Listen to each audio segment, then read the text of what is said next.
Bienvenidas y bienvenidos al programa Memoria, Verdad, Justicia y Reparación. Mi nombre es Natalie Moncada y les doy la bienvenida a nuestra edición del mes de octubre. En este espacio continuamos nuestro recorrido por la memoria histórica de nuestra querida Honduras y más allá de nuestras fronteras.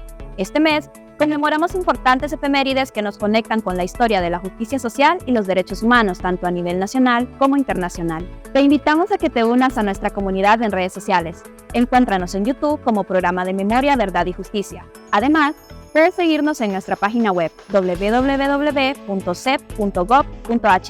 y en las redes sociales de la Secretaría de Derechos Humanos. Te esperamos para construir juntos un futuro más justo y lleno de verdad. Comenzamos recordando dos figuras cruciales en la historia de nuestra patria, Francisco Morazán y su esposa Josefa Lastiri. Nacidos en octubre, Morazán y Lastiri representan la lucha por la unión y la justicia en Centroamérica. Recordamos su legado como impulsores de la integración centroamericana y la defensa de los derechos de los pueblos de la región. Acompáñenme a ver más a detalle.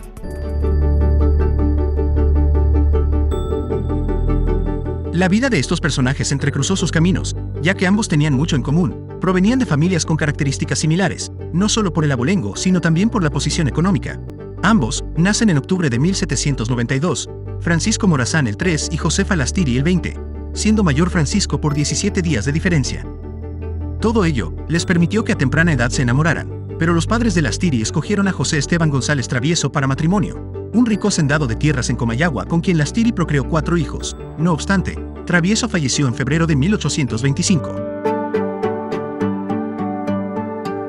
Antes de finalizar el año, Lastiri y Morazán se reencuentran y toman la decisión de casarse en Comayagua, debido a las funciones que él ejercía como secretario personal de Dionisio de Herrera, jefe de Estado. Las ideas liberales de Morazán y Lastiri, que habían asimilado durante años, afloraron de diversas maneras y los vincularon rápidamente con la independencia definitiva de Centroamérica el 1 de julio de 1823, de tal manera que el héroe se inicia en el arte de la guerra, en la defensa, por el ataque contra Herrera en 1827. Como resultado, se formó el Ejército Aliado Protector de la Ley. Especial atención merece la Batalla de la Trinidad, donde Morazán se destacó por su ingenio ante la adversidad, ya que, con un ejército de pocos hombres, venció al de José Justo Milla. Posteriormente, llega a participar en 24 refriegas más a nivel centroamericano. La Trinidad, en noviembre de 1827, marca también el amor por la defensa de la República Federal de Centroamérica y se comienza la lucha contra las estructuras ideológicas y de poder heredadas de la colonia. En estas luchas, Lastiri acompañó a Morazán por cada lugar donde éste fuera, exponiendo su vida y la de sus hijos. Producto del matrimonio nace en 1838 en El Salvador, su hija Adela Morazán Lastiri. El 16 de septiembre de 1839, Adela de 11 meses y su madre Josefa fueron secuestradas por los conservadores, para que el entonces presidente de la República Federal, Morazán, se rindiera. No obstante, este asumió su papel como garante del amor a Centroamérica y tomó la decisión de no ceder a pesar de las posibles y trágicas consecuencias. Con ello, sus detractores probaron su entereza y rebeldía. Lastiri asumió la responsabilidad de aceptar la decisión de su compañero de lucha, ya que conocía perfectamente su rectitud en torno a los temas de Estado y cómo lo separaba de los temas familiares. La talla del espíritu de rebeldía para transformar en una nación prominente a Centroamérica ha sido y sigue siendo admirada por muchos intelectuales como José Martí, héroe nacional de Cuba, Simón Bolívar, el libertador de América del Sur, Eduardo Galeano, escritor, y Pablo Neruda, poeta chileno, así como los hondureños Álvaro Contreras, Ramón Rosa, entre otros. Las reformas impulsadas por Francisco Morazán, como político y militar hondureño que gobernó la República Federal de Centroamérica entre 1830 y 1839, se centraron en varios aspectos claves. Educación. Se sustituyó la educación escolástica por la laica y científica. Libertades públicas. Se implantó un gobierno republicano de libertades públicas, de conciencia, de imprenta y de religión. Derechos fundamentales y del ciudadano. Se ratificó la igualdad ante la soberana majestad de la República y se proscribió la esclavitud. Separación Iglesia-Estado. Se instauró el matrimonio civil, se secularizaron los bienes de la iglesia y los cementerios y se suprimió el diezmo. Estas reformas buscaban transformar la sociedad colonial y construir un Estado nacional. Sin embargo, Centroamérica no estaba preparada para continuar con dichas transformaciones. Eran ideas muy avanzadas para una sociedad retrasada, dogmática y carente de educación. Todo lo anterior le costó su asesinato un 15 de septiembre en 1842. Esta se convirtió en una fecha de luto por la pérdida del héroe. A la muerte de Morazán, su legado se plasma en su testamento. Finalmente, Lastiri retorna en la goleta Coquimbo a El Salvador, lugar escogido por su valentía para que sus restos descansaran en paz. Allí finalizó sus días en la miseria. Murió en la ciudad de San Salvador el 15 de agosto de 1846. En cuanto a su hija Adela, quedó huérfana, de padre a los 4 años y de madre a 8 años. En suma, la muerte volvió a unir a Lastiri y Morazán, cuando el gobierno salvadoreño, en 1848, toma la decisión de que ambos debían estar juntos en su última morada, para reconocer las virtudes de tan ilustres ciudadanos de la historia patria centroamericana.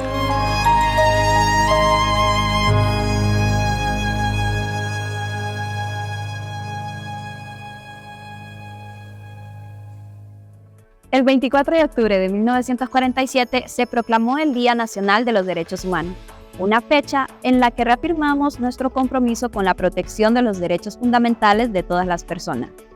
Este día coincide también con la fundación de la Organización de las Naciones Unidas, la ONU, una organización clave en la promoción y defensa de los derechos humanos en todo el mundo. Acá más detalle.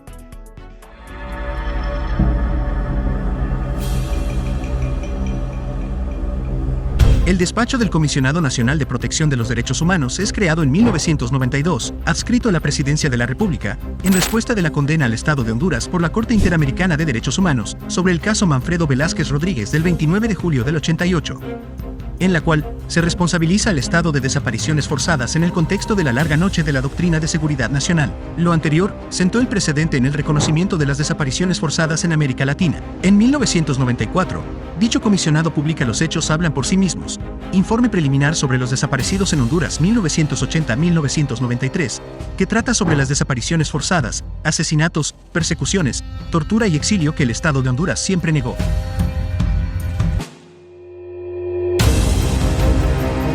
Para el 24 de octubre de 1995, con la emisión de su ley orgánica, pasó a llamarse Comisionado Nacional de los Derechos Humanos en Honduras, CONADE, siendo una institución nacional establecida para garantizar la vigencia y las libertades reconocidas en la Constitución de la República y los tratados y convenios internacionales ratificados por el Estado.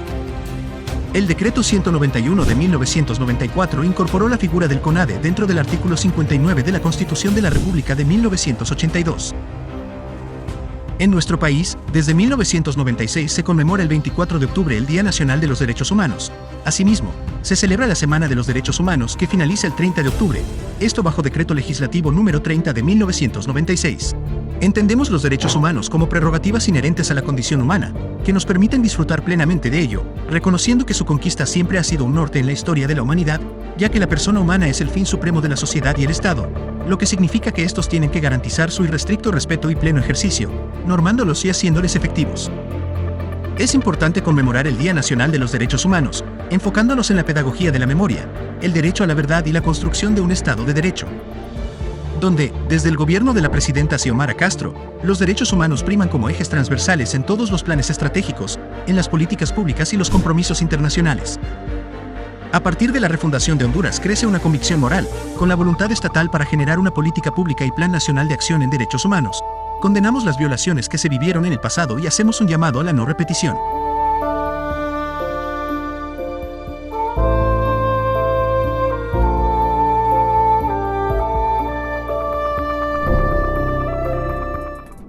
El 5 de octubre de 2015, la Corte Interamericana de Derechos Humanos dictó una sentencia histórica en el caso López Loun y otros contra el Estado de Honduras. Este fallo fue un paso importante en la lucha por la justicia tras el golpe de Estado de 2009, cuando jueces y magistrados que se opusieron a la ruptura del orden constitucional fueron injustamente destituidos de sus cargos. Hoy, reflexionamos sobre esta sentencia como un hito en la defensa de los derechos de quienes luchan por la democracia. Veamos a continuación. El 5 de octubre de 2015, la Corte Interamericana de Derechos Humanos emitió una sentencia crucial en el caso López Lone y otros versus Honduras. Este fallo está directamente relacionado con las repercusiones del golpe de Estado de 2009, cuando la Corte Suprema de Justicia respaldó la ruptura del orden constitucional en el país. La Asociación de Jueces por la Democracia se pronunció en contra de esa decisión, defendiendo la legalidad y denunciando el golpe como una violación a la democracia. Como resultado, jueces como Adán Guillermo López Lone, Luis Alonso Chévez de la Rocha, Ramón Enrique Barrios Maldonado y la magistrada Tirsa del Carmen Flores Lanza fueron destituidos de sus cargos, en clara violación de sus derechos fundamentales. La Corte Interamericana reconoció estas violaciones, subrayando la importancia de la independencia judicial. Este fallo no solo ordenó la reincorporación de los jueces, sino que también sentó un precedente clave en la región. Además, la sentencia estableció medidas estructurales para garantizar que estas violaciones no se repitan, resaltando la necesidad de proteger a los jueces de represalias cuando defienden la democracia y el orden constitucional. Este caso se ha convertido en un hito jurisprudencial que refuerza los estándares internacionales sobre la independencia judicial y la defensa de los derechos humanos. El 20 de octubre de 1944 se produjo la Revolución Cívico-Militar en Guatemala, un evento que marcó el inicio de una serie de transformaciones democráticas en la región centroamericana. Este efeméride nos invita a reflexionar sobre los cambios políticos en la región y su impacto en las luchas por la justicia social.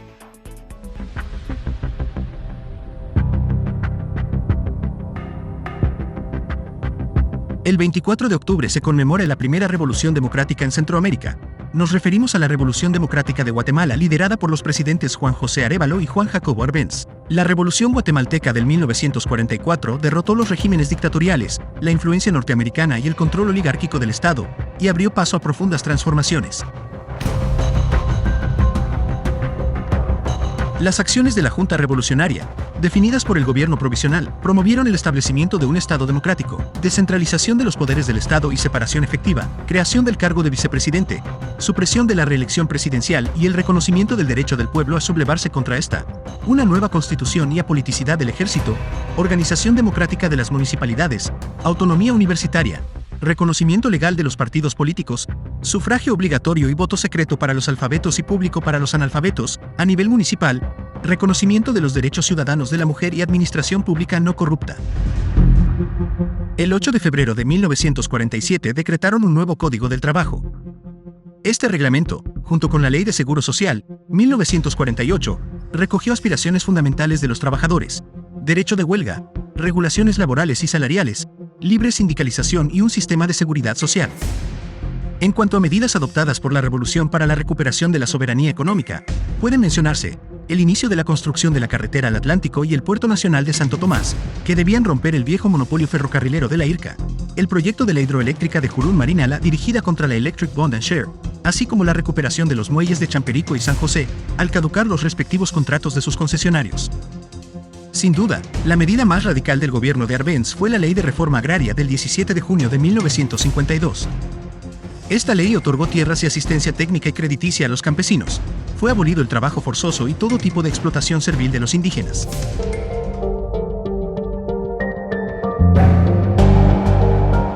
La oligarquía y el gobierno de los Estados Unidos vieron como un peligro estos portentosos avances del pueblo guatemalteco y, es así, como el 18 de junio de 1954, la CIA, en alianza con oligarcas, militares traidores y mercenarios, desatan una ocupación militar y asesinatos, que inició con la incursión de tropas militares desde Honduras, al mando del coronel Carlos Castillo Armas.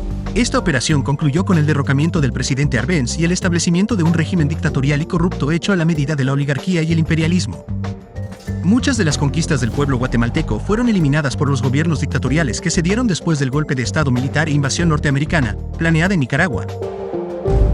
En este mes, celebramos con alegría que finalmente ha triunfado en Guatemala y llegará, muy pronto, a dirigir el país un proyecto progresista y democrático que trabajará por devolver la esperanza al pueblo de Guatemala, encabezado por el presidente Bernardo Arévalo.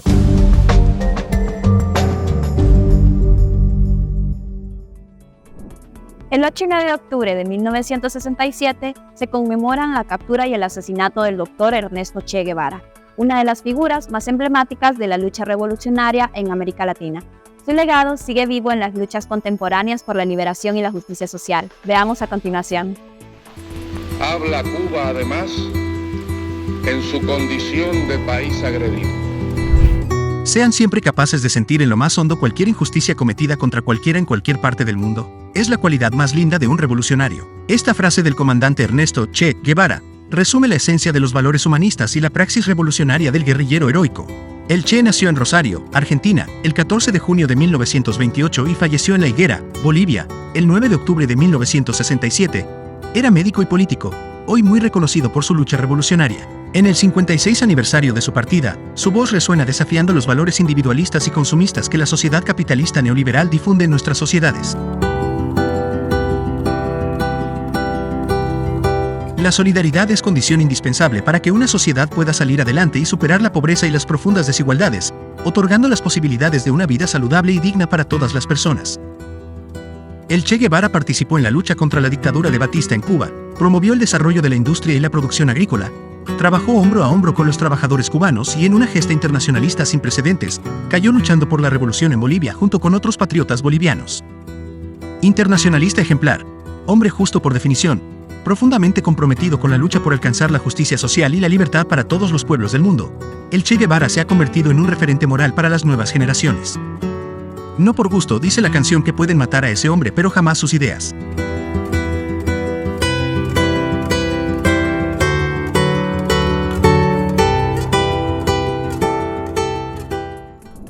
El 25 de octubre de 1917 estalló la Revolución Rusa, un acontecimiento que transformó la política global y dejó una huella profunda en las luchas por los derechos de los trabajadores y las clases populares. Hoy, recordamos este evento como un hito en la búsqueda de un mundo más justo y equitativo. Acompáñenme a verlo. Saludamos al pueblo ruso en esta importante fecha y reconocemos su aporte en la construcción del sistema de derechos humanos para todos los pueblos del mundo. Gracias a la Revolución Rusa se inicia el proceso de la aprobación de la segunda generación de derechos humanos, que tiene su antecedente en la Declaración de los Derechos del Pueblo Oprimido y Explotado, emitida por la Unión Soviética en enero de 1918. La revolución estableció el derecho al voto de las mujeres, el derecho al aborto y al divorcio. Asimismo, derechos como el descanso semanal remunerado, vacaciones, salario mínimo, licencia de maternidad, asistencia de salud y la seguridad en el trabajo, todos fueron instituidos como garantías. Producto de la Revolución de Octubre se realizó una completa reforma agraria y los derechos de la salud y educación públicas de calidad fueron asegurados. Antes de la Revolución de 1917, menos de 1% de la población rusa estaba alfabetizada. Posteriormente, ya en los años de 1970, el país se libró del analfabetismo. Antes de la Declaración de los Derechos del Pueblo Explotado y Oprimido, la concepción de los derechos humanos expresada en diferentes declaraciones era individualista y, desde ese enfoque, eran formulados los derechos civiles y políticos. Cada uno de esos precedentes representó una concepción individualista de los derechos fundamentales y, por lo tanto, no existía la visión de los derechos económicos, sociales y culturales. Por el contrario, en la Declaración Rusa se hizo eco de las reivindicaciones económico-sociales de la clase trabajadora y de la revolución industrial del siglo XIX en Europa. Y, por primera vez, se visualizó el comienzo de los futuros derechos económicos, sociales y culturales. Estos son el derecho al trabajo, a un salario digno, al descanso, a la jubilación, a la educación, a libertad sindical y al sufragio universal, derecho de participar de forma activa y pasiva en todo proceso electoral, en una época en que las mujeres no tenían el derecho al voto ni el derecho de asociación. Esta visualización constituyó la base de los derechos reivindicativos básicos de la clase trabajadora. En la época de la Revolución Industrial, esos derechos básicos no eran reconocidos. La clase trabajadora estaba sometida a una explotación económica y social. Es con base en la Declaración Rusa que se inicia, en el mundo, la inclusión en las constituciones de los derechos a la libertad, a la vida, los económicos, sociales y culturales. A 106 años de la Revolución de Octubre, conmemoramos el legado del pueblo ruso y nos comprometemos a seguir trabajando para que la vigencia de los derechos sea una realidad para todos los pueblos del mundo.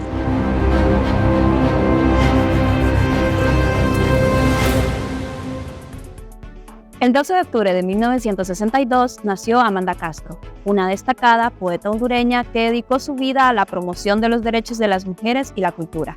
A través de su poesía y su activismo, Amanda nos dejó un legado de la lucha por la justicia social y la equidad de género, temas que seguimos reivindicando hoy en día.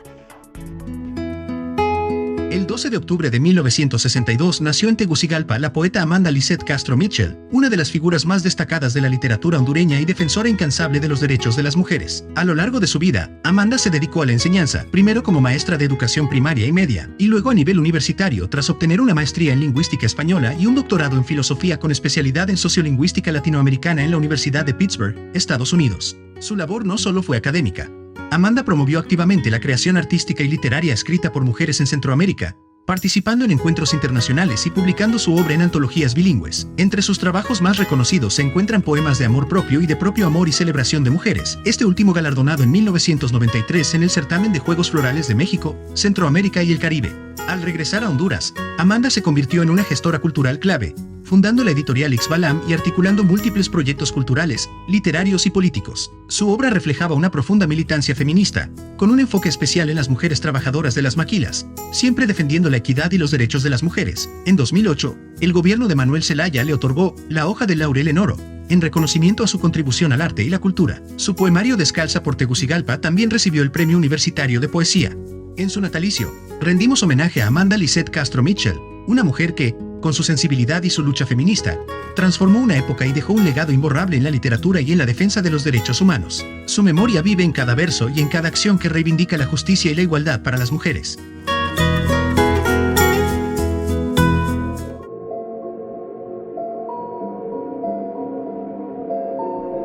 Recordamos hoy a todas las personas desaparecidas en Honduras, víctimas de la violencia y represión que han marcado nuestra historia.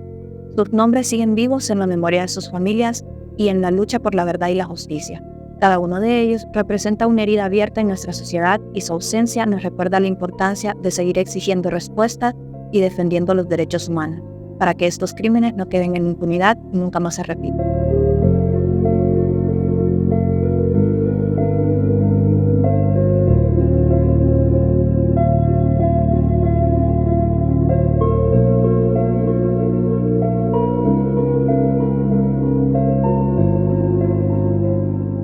Y así llegamos al final de nuestro programa. En esta edición de octubre hemos recorrido algunos de los momentos más importantes de nuestra historia y de la historia latinoamericana, recordando siempre que la memoria, la verdad y la justicia son pilares fundamentales en nuestra lucha por un futuro mejor. Gracias por acompañarnos en Memoria, Verdad, Justicia y Reparación. Sigamos construyendo un presente y un futuro con justicia y dignidad para todos. Se despide de ustedes, Natalie Moncada. Hasta pronto.